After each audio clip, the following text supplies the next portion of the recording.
Some people fear the dark. I fear mirrors, because one day mine stopped reflecting me. My name is Daniel, and for years I lived a quiet, normal life in a modest apartment. Nothing ever stood out until a few weeks ago when my mirror stopped copying me. I was brushing my teeth, staring at the bathroom mirror. But as I turned to spit, my reflection held its stare for just a beat too long. I blinked. It didn't. I shook it off, chalked it up to being tired or the lighting. But then it happened again. This time, it was shaving. I nicked myself. The blood trickled down my cheek. I reached for tissue, but my reflection stood still. No cut, no blood, just watching. That night, I couldn't sleep. I kept thinking about the eyes. My eyes, but colder, focused.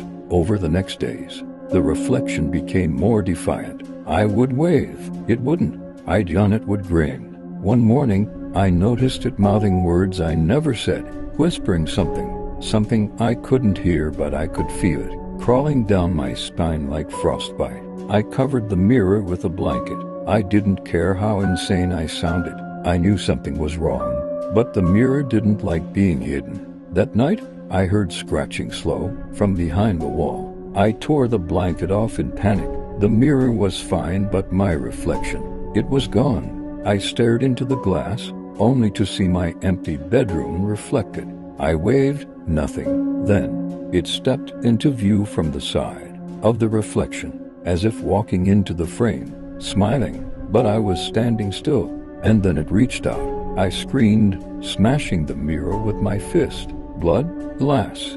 But when I looked again, the reflection smiled wider, unbroken. It was never the mirror. I sold the apartment, told myself I was overreacting, but the mirror's in the new place. Same thing. It was following me, always a beat late, always watching. I stopped looking at mirrors, used my phone camera to check my face. Windows, spoons, anything reflective, I avoided. I lived like a man haunted by his own shadow. I went to a therapist. She told me to confront it. Look in the mirror. Face yourself. I did. I stood in front of the mirror for 10 minutes, then 20, then 30, nothing. I started to think maybe she was right. Maybe it was all stress. Maybe the brain sees what it fears. But just before I turned away, it winked. Not me, it. I ran out, told the therapist what I saw. She just stared, then said, Daniel, I never said you should confront a mirror. I said you should find someone who understands you. Then she blinked twice, out of sync.